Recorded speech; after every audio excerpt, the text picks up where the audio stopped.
Bienvenidos y bienvenidas a la Unpublished interview con Jhon Jatenjor. Larry, bienvenido aquí al canal. Gracias por estar con Andrés y mi persona. Es muy bien lo que vamos a tener, la oportunidad. Y bueno, comenzamos para recordar, levantar un poco como en materia en American Flyers. ¿Qué recuerdas sobre su escena corta en esa recordada película? Okay, Larry, welcome to this show. And first starting, tell us about what do you remember in that short scene that you appeared in the movie American Flyers, so the people can remember. Okay, I started my career with the American Flyer in 1985, I believe.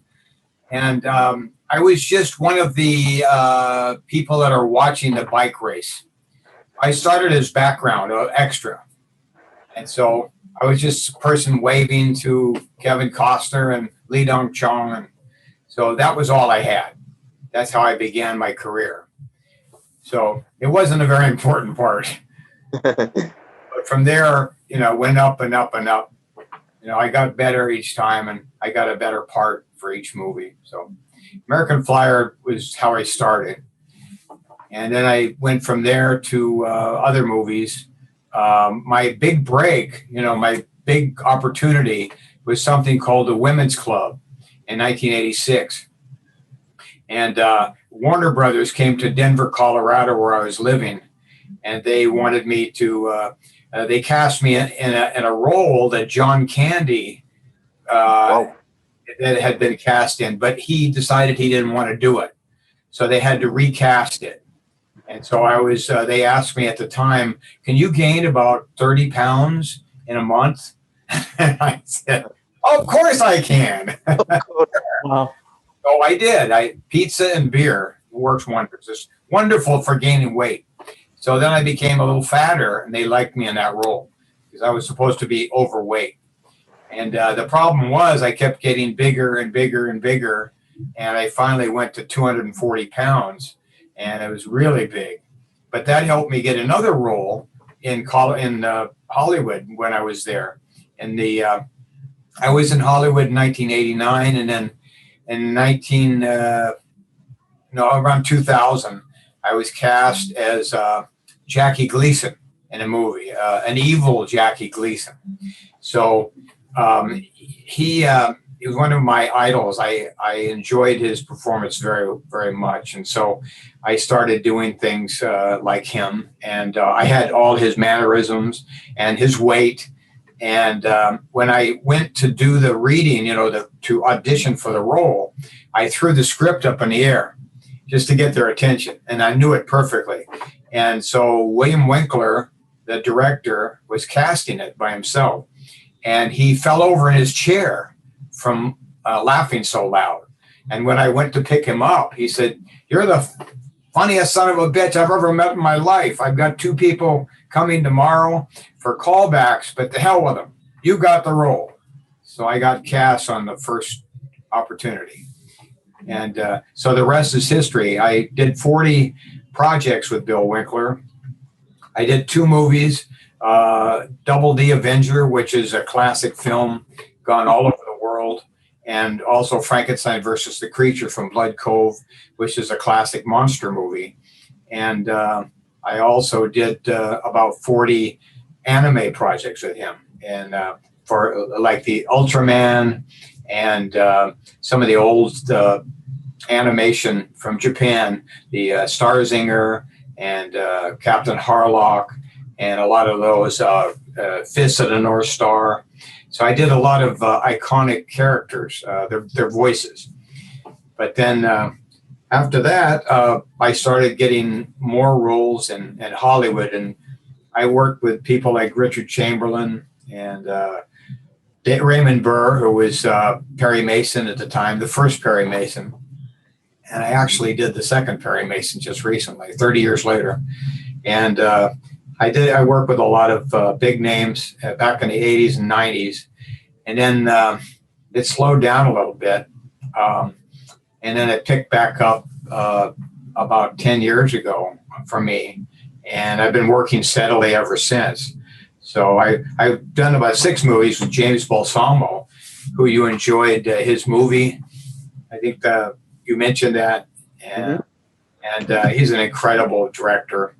I enjoy working with him very much. He's like Woody Allen. He tells you he gives you an idea, and he says, "Okay, talk about that. This is the scene." He doesn't give you a script. There's no script. Wow. None whatsoever. And he also doesn't really tell you what to say. Once in a while, he will say this line, say that. But he gives you an idea of what to talk about. And so you're free, you're more relaxed. And it's an amazing process. And we do our best work that way. And you can tell it's authentic because we're making it up out of our heads. And we believe what we're saying as an actor. So the audience believes it a lot more than they would if it was a total script.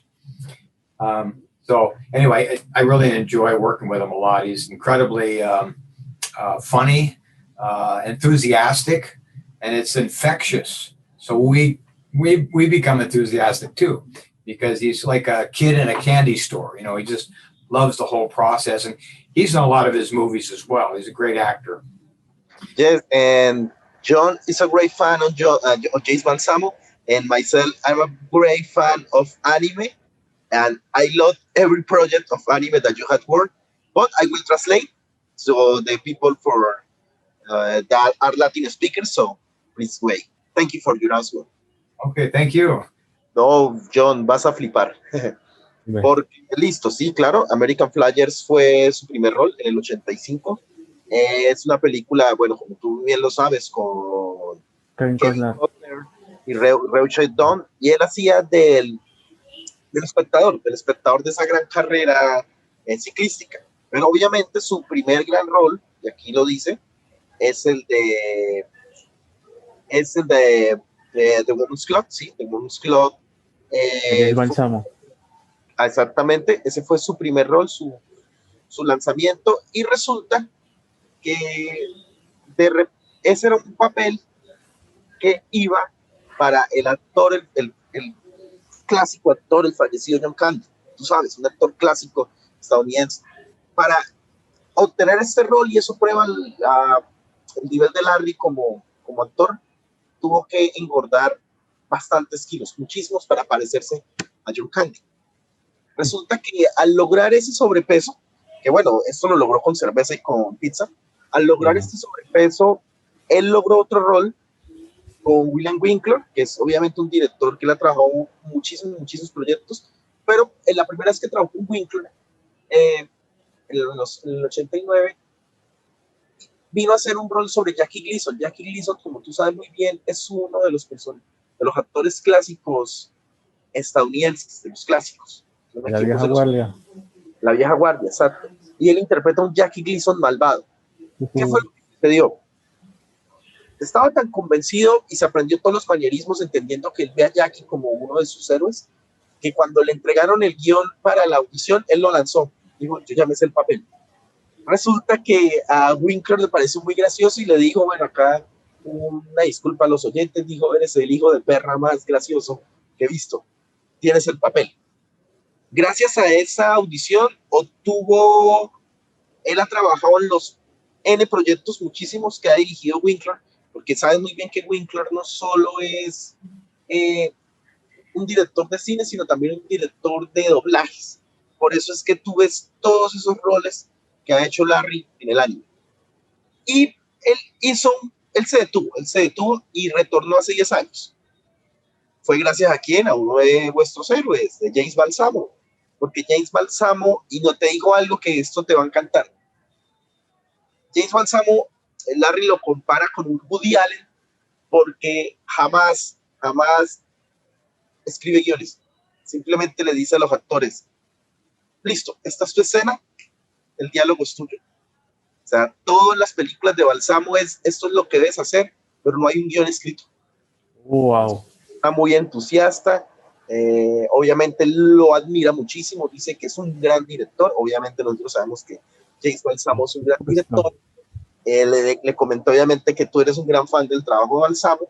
Nada, Claro, allí en el padre de, sí, que realizas ese papel de párroco, pero no es el párroco que vemos en las películas. Y yo sé que entre Is One's Blood, Quiere Sangre, sí, lo más significativo es que es como un remake de lo clásico y le mete temas actuales, lo cual es muy novedoso porque no siempre los remakes suelen ser muy positivos. Pero como esto es una esencia, la pregunta mía es sobre qué piensas sobre tu rol, ¿sí? Interpretando a un padre, sobre algunas escenas de años atrás o de la actualidad que de pronto se diferencie al realizar estos roles, como lo es un sacerdote. Okay, Larry, watching all your early roles and now your more recent roles, I'm now playing so many characters with so many layers, as you had mentioned, bad Jackie Gleason, a priest, very, very wacky characters. Mm, Jones wants to know what you can compare with those new approachings to those wacky characters now and back in those days. I'm not sure what question you asked me. It's a very tricky question. My Spanish is not very good right now. It was better earlier, but now I was a teacher in English for immigrants, so ESL teacher, and English is a second language. But now I'm not so good. I think you asked me to compare my recent roles with earlier roles. I Okay. I started in comedy. I was doing only comedy because of my expressions. They told me I was a living cartoon because I could make all these faces. And then I was very big. I weighed a lot. So then later, someone saw the dark side of me, the evil possibilities. So I started doing horror. And now I'm doing almost all horror. And it's a lot of fun. And then sometimes I do drama, just straight drama, which I enjoy also. Every actor wants to do something different than what he's typecast in. You know, like Jim Carrey wants to do drama. Sylvester Stallone wants to do comedy. And, the audience don't want them to, but they're pretty much, locked in. But I have good luck in that I have a full range from comedy to drama that I can do. I like doing scary movies and scaring the audience. I always want people to feel something. The only reason I'm an actor is because I want people to actually experience real emotion.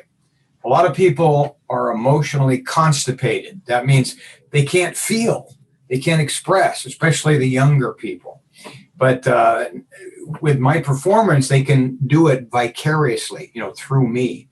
They can feel something. They can feel joy and sorrow, and they can just cry and laugh. And so that's my job as an actor. So I tell people, I used to teach acting, and I tell my students, don't fake it, feel it. You should never fake anything because people can see your strings, like a puppet, and they'll pull back. You want them to go forward, not backwards. So that's what I try to do I'm a method actor. So I become the character. I don't just play the character. Like Laurence Olivier would never do that either. So anyway, that's what I'm doing. I'm evolving that way. From comedy to drama, but I use the same process. I don't pretend to be the character. I am the character. And so that has never changed. I've just gotten a little better at it. I'm more proficient. So anyway, I've got a lot of wonderful things coming up. A drama called Portuguese Bend. It's about the Harbor Commission in my area and how they're bringing contraband, forbidden substances into the area. And I'm supposed to be the head of the Harbor Commission. I'm one of the good guys. But by the end of the movie, you can tell that I'm a bad, very bad person. So it's kind of a surprise for the audience. And it's a great movie, great script, and I can't wait to do it in October. But right now I'm working with James on several movies, and they're a lot of fun, and people really love them. They're very popular. I'm a priest in many, many movies. Obispo, I think you call them. Yes. So I gave you the picture, but I played priest in probably maybe 24 movies, maybe over 20 movies. Wow. Because I can look like I'm angelic, I have the halo on my head. And people come to me and they say, Father, we want to confess. I have to tell them, I'm not a priest. I'm sorry. You're mistaken. So people really think I'm a real priest. So I have to be careful. But I've done TV series as a priest. I've done many, many movies as a priest. Some good priests, some bad priests, some funny priests, all different types. But anyway, it's a lot of fun. And I played a lot of very evil people too, which I enjoy, the horror aspect. You can find a lot of things on the internet. One of my favorite short films is called Downsized, Downssized, And it's about a man who loses his job and he goes crazy and he starts killing everybody in his office with an axe. Oh my God. It's really, it's like a real horror movie. And a lot of people can relate to that because a lot of people lost their jobs. And it's, I think, on YouTube or Vimeo or something like that.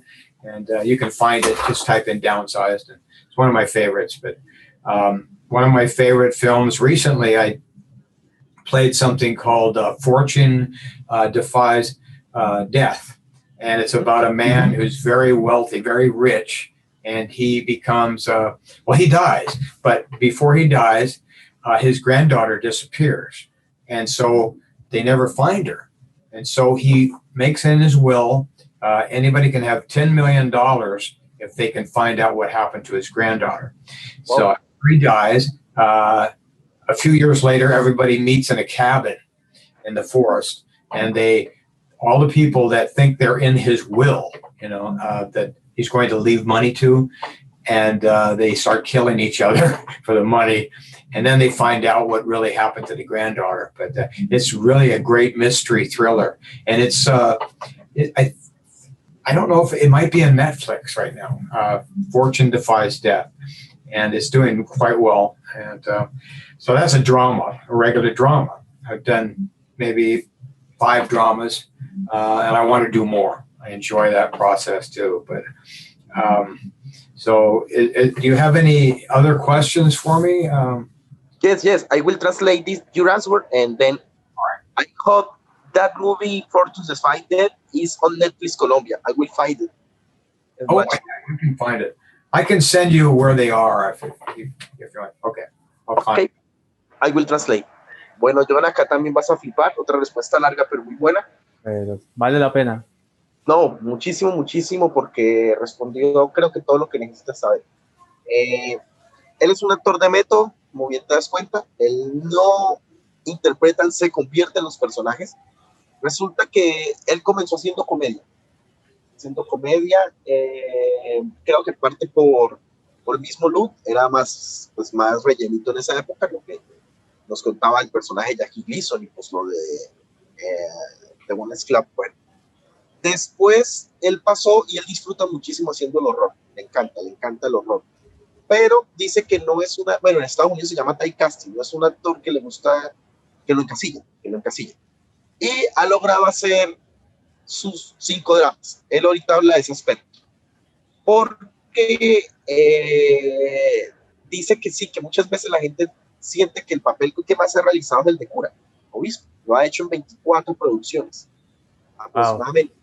La cuestión es que él ha interpretado todo tipo de obispos, buenos, malos, graciosos, y la gente en la calle todavía cree que él es un obispo. Él dice que no lo soy, pero ya lo conocen por las producciones. Nos habló de 2 producciones que espero busques, si es que no la has visto. Una se llama Downside, está en YouTube, dice que es uno de sus trabajos favoritos. Igual ahorita me va a pasar. Es un corto donde él interpreta a un hombre que al perder su trabajo comienza a matarlos a todos con un hacha. Y otro rol que hay que buscarlo, yo le dije a Larry que espero que esté en Netflix Colombia, que parece está en Netflix, es Fortune Defies Dead. Déjame ver cómo está por acá. A ver, Fortune encontremos. Defies Dead, sí, sí, claro, Fortune Defies Dead. Ojalá esté en Netflix Colombia porque la trama te va a fascinar. Un hombre millonario le dice que va a entregar una fortuna de $10 millones a quien encuentre a su hija secuestrada. Las personas que sienten que van a ganar el dinero son invitadas a una cabaña en el bosque y empiezan a matarse si ellos saben qué pasó realmente con la hija. Dice que es uno de los roles que más le gustó y que es un drama. Ha hecho 5. Se viene una producción que él está esperando. No recuerdo muy bien el nombre porque no la veo por acá, pero hay una producción que se viene para octubre de este año, donde se trata de una huelga, y él es la persona que supuestamente apoya a todos en la huelga, pero no, se viene un giro. Entonces, digamos que él al ser un actor de método, no le gusta ser encasillado, y nos ha entregado una gran variedad de roles en comedia, en horror y dramas, y dice que lo que más le gusta del horror es que entre más real es mejor, entre más humano sea el personaje mejor, por eso nos recomienda Downside. Antes de pasar a un tema más un poco conmovedor, porque él va a contar su historia de cómo llegó a Hollywood, pero lo más importante ahí es donde yo hablo sobre la película en el año 87, que ahí es donde hace un rol sobre en las mujeres del club, ¿sí? Lo que me gustó mucho fue como el ambiente hollywoodense que se permanecía ya de aquella época. Y también esa pregunta es para Larry, que es ¿qué ha cambiado Hollywood desde en los años 80 hasta la actualidad? ¿Qué ha visto sobre qué cambios, tanto pro y contras, ha visto dentro del cine?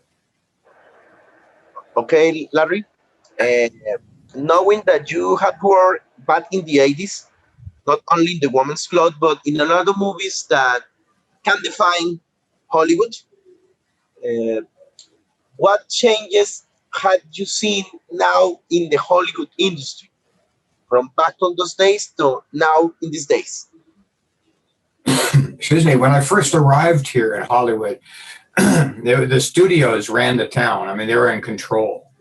And since I've been here 30 years now, a little bit more than that, the independents are more prevalent. They're more popular, and people don't want to be controlled by studios anymore. But studios still are big in the industry, but there's much more independence, and people would prefer to control their own production. So you see a lot more of that. And recently, because of the pandemic, we rely more on green screen, Zoom, and doing it from your house. You can actually make a movie from your house. And I'm doing it right now. I mean, bits and pieces of it with some people. You don't even need to go outside. You can do everything and have a green screen and fake the exterior. I just did a movie with Harrison Ford called Call It a Wild. And I was the minister, a religious man. I was a minister, not a priest. Not a priest. And a very movie. That movie really did well. Yes, it did. Well, what I'm saying now is the green screens they used were gigantic. They were very, very large. They were bigger than the buildings. We had fake buildings, and there's a town set up like an old Western town in the 1800s. But the green screen behind it, there was no mountains where we were. So they created mountains on the green screen. Wow. And it made it look real. Like when you see the movie, all those mountains were not there that were outside the town. It was all fake. So you see a lot of that. There's so many changes. People are using more CGI in the digital format than they ever have before.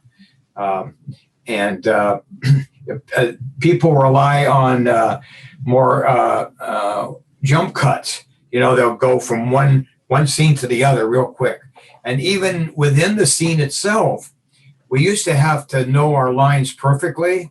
But now, if you make a mistake in your lines, they'll just cut away to somebody else. And then they'll say, okay, now your line, it's all on you. And then they'll even hold up a card if you need it. But I mean, I've seen people like Richard Chamberlain use he didn't want the cue card, but they wanted to give it to him because he couldn't do his line. But that was many, many years ago in Colorado. So I think there's just so many more changes coming. They're all technological. The way people interact on set, they have to be very careful with the mask and 6 foot distance and all of that. So that's very true. People are very careful with their food, with their sanitation, with everything. So you see a lot of that. But still, acting is reacting. You still have to be a good actor. And most of acting is reaction. How you don't just stand there and wait for your line. You just react to what they're saying. You're feeling something inside. You can't fake that. It has to be real. Like, how dare you say that to me? You don't just go, okay, my line. that doesn't happen. But I mean, a lot of movies it does, unfortunately. So I've seen that. But and some people will even pay to get in movies. They can't act. That's the sad part. They'll fly around the world and pay a lot of money just so I can get it. They can get in the movie. And so I wonder sometimes, is that worth it? Do the audience appreciate an actor that can't act just because they pay money to be in the movie? But I don't know. Anyway, that's the way it's going. So I think Elliot Gould started that many, many years ago, and he got a lot of trouble for it. Now it's commonplace. It happens all the time. So anyway, it bothers the real actors. Yes. Okay, I will translate. Okay, Jhon, dice que él lleva más de 30 años en Hollywood. En los 80 los grandes estudios dominaban todo. Después empezó la independencia y no es que los grandes estudios no sigan ahí. La cuestión es que la independencia es lo que está ahorita incluso salvando a la industria. ¿Por qué? Me contó un ejemplo de una película que yo sé que tú has visto, que es La llamada a lo salvaje, con Harrison Ford, una reciente, la del perro. Entonces, donde él hizo también el papel del ministro, del cura. Resulta que todo lo que ves ahí, dice que él estaba pues sorprendido porque eran pantallas verdes gigantescas. Nada en esa película es real. Las montañas, el río, todo es generado por computadora.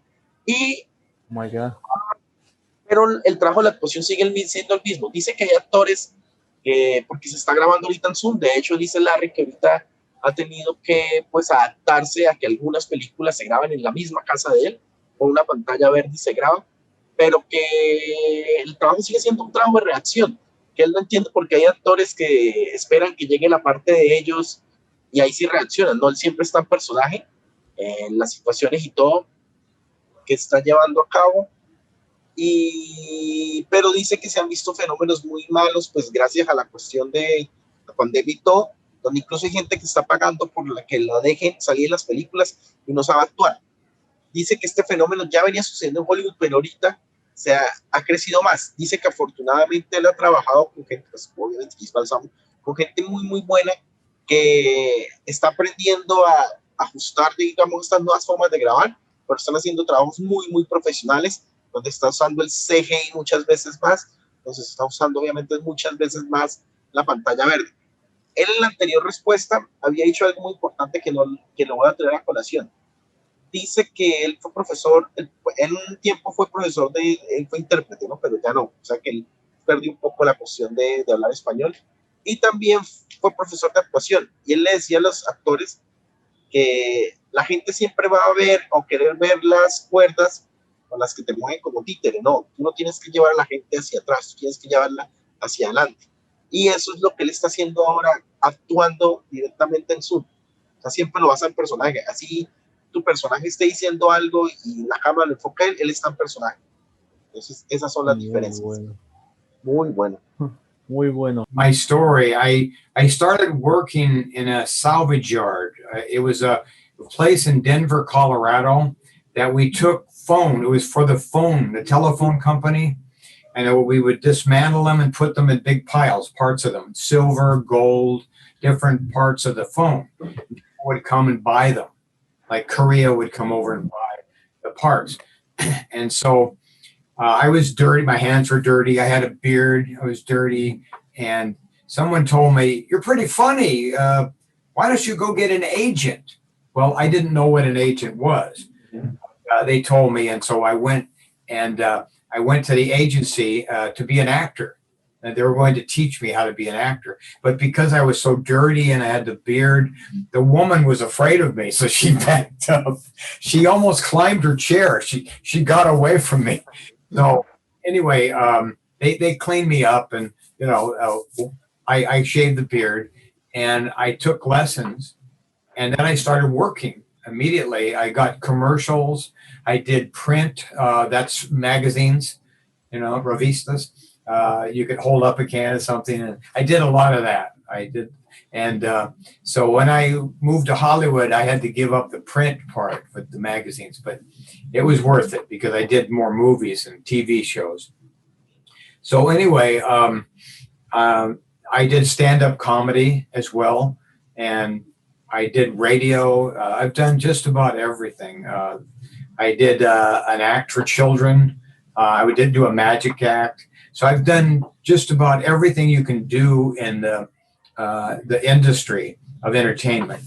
And so I wanted to share with you with that. And somebody came to town called Faces International. It was a magazine that people would pay to put their picture in it, and hopefully some Hollywood agent would find them.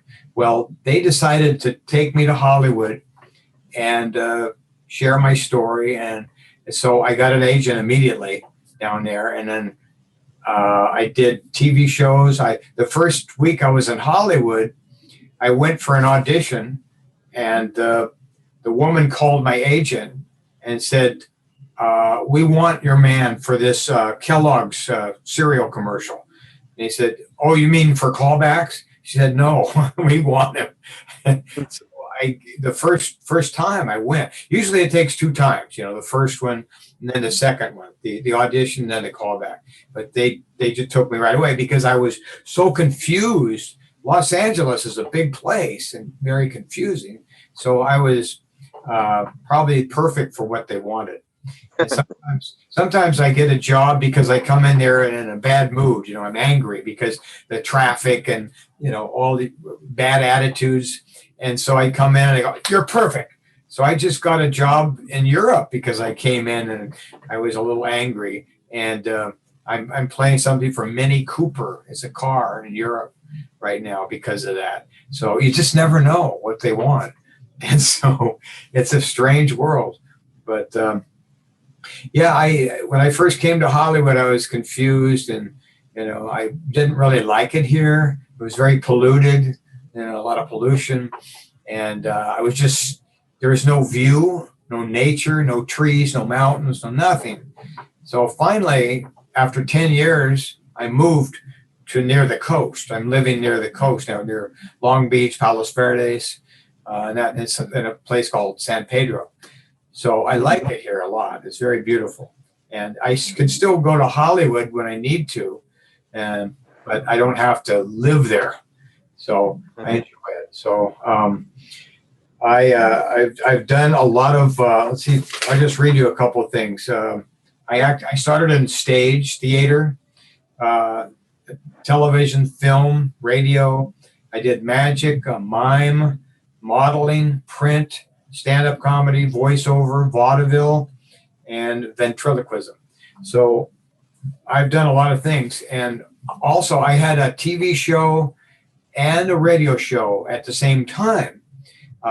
It's called Underground Hollywood, and we shot it in a cave, a cave, I think they call it, or cueva. I don't know, but the movie part of it we shot in a cave, and the other part, the radio, was in a studio like you're in, and it was to give people a chance to express themselves that people didn't know who they were. And I would ask the audience, should this person be allowed to come out into the light of day or bask forever down in the underground? So it was very popular. For a year I did that. And then I moved on and did other things. So I wanted to try everything there is in this industry because life is short. You have to try a variety of things. So I've really enjoyed myself a lot. And people like James Balsamo helped me with that too, because it's always a different character and a different movie. And, you know, other people, I finished Clown Motel 2 with Joe Kelly, and you probably know about that. And John loves it. And also Compatible, which is another feature film.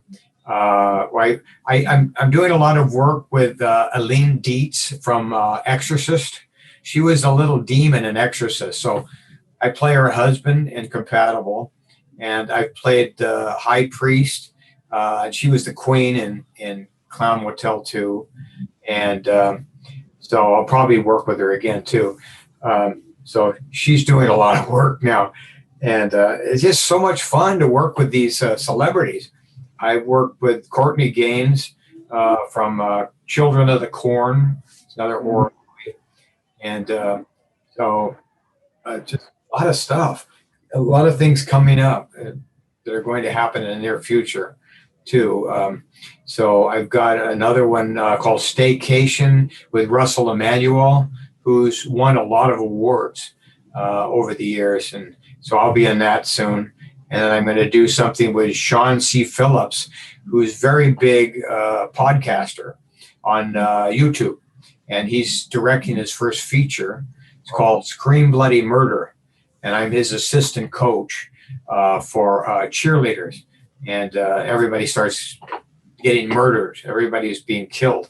So that's another one that I have to study for. I just got my script. And so I have to learn it in about a week.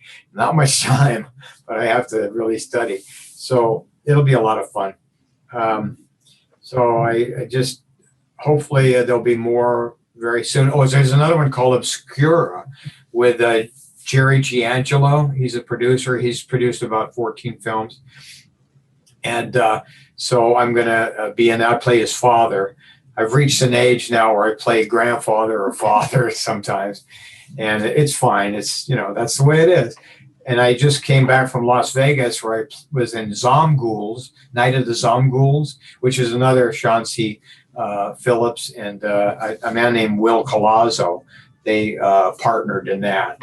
And that's a great movie about monsters in a little pizza parlor that all the kids go there to see the monsters dance. You know, they're robots, but they somehow come to life and they start killing everybody. I played the grandfather in that one. And they said it was, my performance was very good. I'm happy with that. Because like that video game, Five Nights at Freddy's, the animatronics.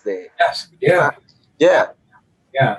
So, and I've acted in other ones with Lance Hendrickson. I was in Lake Erie in Michigan with him on that. And so I've been with some pretty big stars. And it was, you know, it's always a thrill to work with somebody like that because you want to act better than you normally do. You know, you come up a little bit. So it's like playing tennis with somebody better. You want it, and you improve your game too. So it's always good to work with somebody like that. So other than that, I'm probably going to do a Bigfoot movie with William Winkler in the near future. And another one I wanted to talk about was Panman. I will send you the link for that if you want it. John loves that movie. You seen it? John, ¿te gusta Panman? Panman. Professor Hunter. Yeah, it's funny. It's a comedy horror, and it's one of my favorite films of all time. So I I really enjoyed that. Not many people know about that, unfortunately. Jhon loves that movie. Really loves it. So if you don't have it, I'll send you the link. The other one, I did a lot of TV with Jim Belushi on the Defenders. I'm a pianist. I'm a professional pianist. I play the piano. So I played that for Frank Sinatra Jr. to sing, and Jim was in the movie. I played 2 episodes of that, and I've done a lot of TV, different things, guest starred in a lot of things called Arrest and Trial was one a few years ago. And then, oh, geez, I can't find it right now, but it's in my list of IMDb. Yes. If you go to IMDb, you can click on the little boxes and it'll give my performances. Yes. I have 8 different boxes. You can watch me perform my demo reel and some of the other movies I've been in. It's a lot of fun to do that. So you can get an idea of what I do. Some are funny, some are horror, like horror, and some are dramatic. And so it's good that they have IMDb for people that don't know who the actor is. They can find it that way. They can find the project that actor was in. So anyway. Okay, I will translate. Andrés, antes de que traduzcas, pregúntale si Larry puede hacer, si se acuerda de una línea del profesor Hunter en Panman. La verdad estoy ansioso por escuchar. I was going to translate, but Jhon is really a big fan of Panman, and he wants, if you can remember or do the favor, to say a line, if you can remember a line of your character in the movie, and you can say it right now, of the professor. I know a lot of times they like my laugh, like.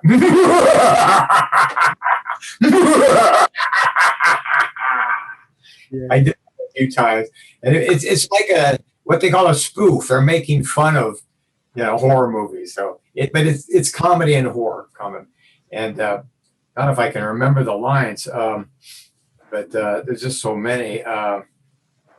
I remember the last scene where it's like we're fighting together, and I have that little thing of pesto sauce, and I throw it at Panman, and he falls off the cliff. Remember that?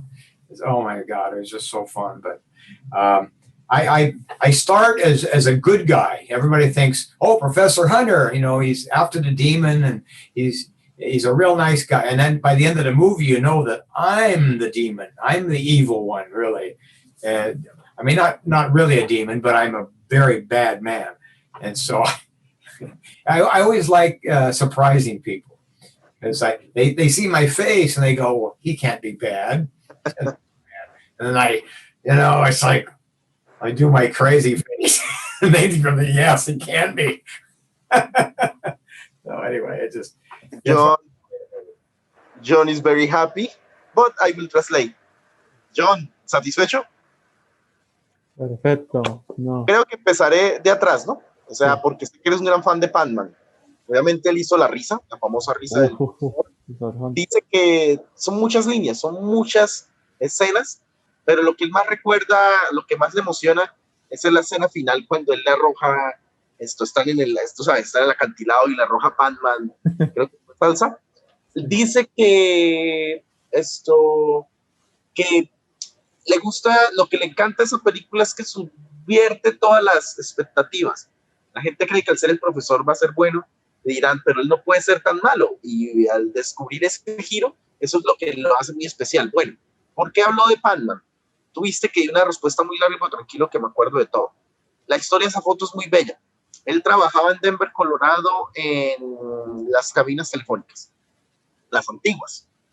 Y resulta que un día iba pasando una persona, un fotógrafo, y él estaba así como en esa foto, estaba barbudo, sucio, y le dice, oye, eres muy gracioso, deberías me dejas tomarte una foto para que te consigas un agente. Él no sabía que era un agente. Le toma la foto y de una lo consiguen un agente. Él se va a la agencia, pero él se va a la agencia con el look de trabajo y la muchacha se asusta, porque pensó pues que no sé, que le iba a atacar o algo. Le dijeron, no, báñate, cámbiate. Él se cambia y inmediatamente, o sea, fue inesperado porque generalmente se esperan 2 llamadas para ir a Hollywood. A la primera llamada, él se va a Hollywood a hacer un comercial de cereal. Pero él dice que es gracioso porque muchos roles que le han dado, o sea, por ejemplo, de malo, malo, es porque en realidad él no le gusta Hollywood. Dice que es una ciudad llena de polución, de caos, de gente que se comporta mal. Y él siempre llegaba enojado a las audiciones y pone el papel, oh, tiene la cara de enojado, me interesa.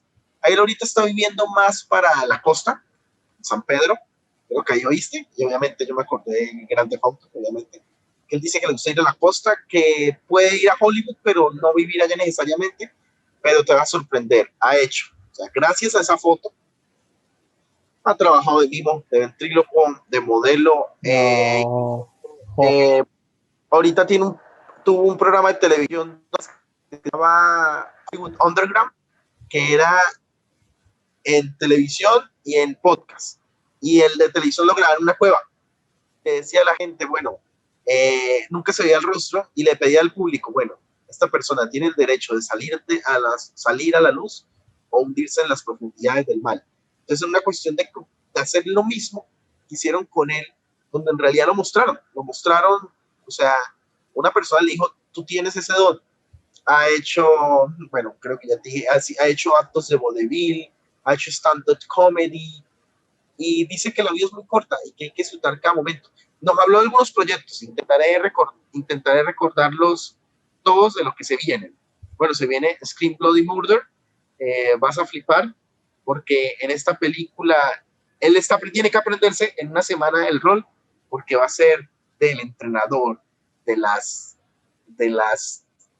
porristas que van a ser asesinadas en esa película. Obviamente sabes que se viene Cloud Motel 2, sabes que se viene Oh, Cloud Motel sí, 2, Marhotley, Shari o Davis, todos. se viene Oscura. Él ha trabajado, ahorita ha trabajado con personas salió una película Children of the Corn, un clásico.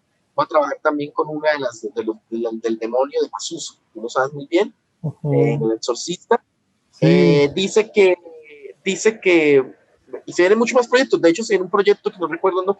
Compatible, obviamente Compatible, que es un muy buen drama, y incluso se viene un proyecto basado en Five Nights at Freddy's. Dice que este papel ha recibido muchos elogios porque es una película donde sí, tú vas y a un restaurante y los animatrónicos se empiezan a matar, pero que ya se ha visto mucho ese rol en festivales.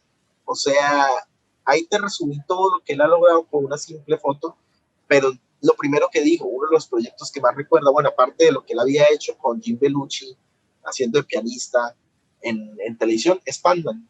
O sea, tu película favorita es creo que la película favorita de él. ¿Y qué dice con una película que no mucha gente haya visto?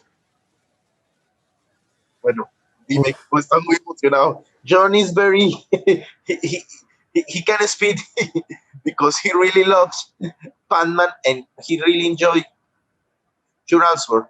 But I will say, me gustaría hablar de uno que, o sea, el rol de él como Marlon, sí, como ese tema de como Marlon Guillajón hace esa aparición tan breve pero tan esencial como es en el debate, un corto.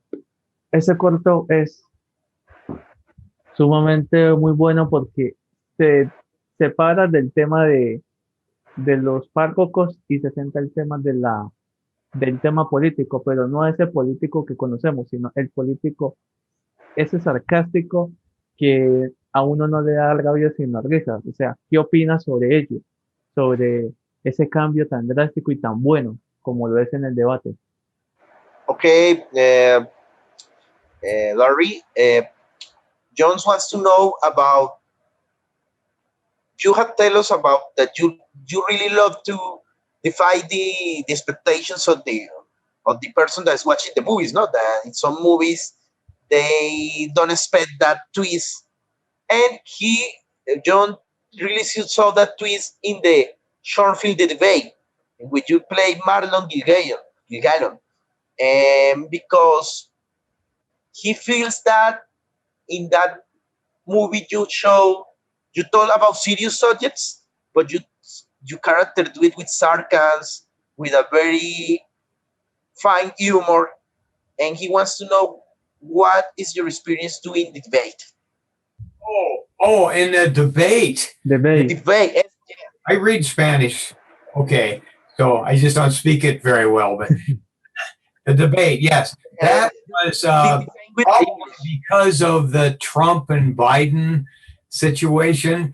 They decided to do a debate that made fun of that. That was very amusing, and so that was a short film. It's called 48 Hours, and they give you 48 hours to produce a short film. Wow. All the actors have to start. They don't know their lines. They get the lines that morning. They get their script that morning. They have to learn their lines in like 20 minutes and then do it. And so we have a lot of lines on the debate. And so, but we had a few notes, we could look at it, but basically we had to learn the lines. So it's very good practice for acting to be able to do those lines and to learn your lines that well. And I teach a memory class, so I'm pretty good at learning lines. But basically the debate was about two different political views that come together and they fight, and they don't agree on, and they don't compromise. And in this case, it was a woman and a man. But I think we were talking about the political aspect of the country at the time. So it was kind of playful. We were playing with what was happening, and trying to make it funny, amusing. So basically that's it. So my character was, I think, more of a Biden character. And so people had thought that I even looked like him. So anyway, that's a compliment to me. Yeah, but Okay. this country has a lot of political views and a lot of tension right now. So I have to be careful what I say, but I think we're on the road to recovery, I hope. So anyway, I enjoy doing it, but it didn't get good reviews because of that, because of the political atmosphere, the political situation. And people were like, they didn't want to even talk about it or watch it. But, the director, Andrew Kardikian, is really a fantastic director. I've worked with him many, many times. I've played monsters with him, like the Calliope, where I had a woman in a cage, and I was tormenting her, and that was a good one too. And there's been a lot of 48-hour projects that we've won awards with, and so I enjoy doing it. He asked me to do another one in the near future, and I said, yeah, I'll do it. I'm never going to get too big to not do what I started with, that helped me grow as an actor. So I'll always help people that want me to do their projects that I've worked with before and I enjoyed it. So, yeah. So that's what the debate was. It was an attempt to have fun with the political situation. Okay, thank you. Bueno, John, como siempre vas a flipar porque The Debate se hizo en 2 días. Fue un concurso donde, una especie como de desafío, donde en 2 días se tenía que crear una historia y sabes muy bien que es un corto con muchísimos diálogos y no existía ningún diálogo, pues, en el momento que se iba a empezar a hacer, así que lo bueno es que Larry ha dado clases de memorización y eso le ha servido. Tú sabes muy bien que es una película llena de muchos diálogos. A muchas personas no les gustó el corto por el hecho de tratar con diversión el tema político, donde Larry se podría decir que es una especie de Biden, y pues él mismo dice que la gente le ha dicho que se parece a Biden, él dice que pues lo ve como como un complemento, como un piropo, pero que sí fue complicado que el corto gustara porque en Estados Unidos pues es un país muy politizado. Aún así va a volver a trabajar, ya trabajó con Andrew Kadikian, que es el director, y va a volver a trabajar con él. Le dice que lo necesita para otro corto, o sea que se viene otra experiencia estilo así como de debate. Dice que nunca es tan grande él como para seguir haciendo lo que le gusta, ¿no? O sea, dice que para él es un honor que lo sigan llamando para este tipo de roles. Larry nos ha contado su vida, nos ha contado éxitos, nos ha contado sobre East One Blow. Y la pregunta para finalizar esta gran noche de la entrevista es, ¿cuál es el rol que te hace falta por completar y decir, lo he logrado todo en tu carrera? Un rol que tanto anhelas. Okay, Larry, this last question will join with your last answer because John wants to know what is the role that you think that, oh man, I want to make that movie role or that TV role. This is the role that I always wanted to play, and I know you are going to play it because your career is unbelievable. But tell us, what is that role that you want to play, and hopefully you will play. A role that I have not played yet. Yeah, I'd love to play a role that I played two different people in the same film. One evil, one good, and see the range of emotions, and if I can actually convince people, the audience, that I'm authentic, that and everybody's a little of both anyway. So you have to tap in, you have to pull it out of you from the past trauma of your life. And I've had a lot of bad experiences, so I can easily do that. And a lot of anger issues, a lot of agony, a lot of joy as well. So everybody has that. A lot of people can't reach it. They can't pull it out. But the actor is expected to. And I want to prove to people that I have that capability. So I was going to do it in Joe Kelly's movie, but for some reason, the leading lady wasn't able to come back for the last scene. I was playing the evil priest of the clowns. And then at the end of the movie, I was going to play a good priest. I was going to marry the two people, conduct the ceremony of marriage. And but that didn't happen. So he said, well, in the next movie, you can come back as a good priest. So anyway, it didn't happen. But there are so many other movies that, I like to explore different areas that I've never gone to before. That I'm an adventurous person. I'm very curious. And so I want to explore every aspect, every possibility in acting. And I have some idols like Anthony Hopkins. I just did something in the Zomgul movie. They said it was an Academy Award performance. So I'm hoping that's true. And I'd like to see it. But that was all improvised on my part because we weren't able to get all the shots. And so we created one out of necessity. And so it was all from me. I created the whole scene. And so I'm looking for this next movie that I'm in called Portuguese Bend, about the evil harbor commissioner. That will show a lot of my emotional range. And I'm really looking forward to doing that movie. It's like Jack Nicholson in Chinatown. The same.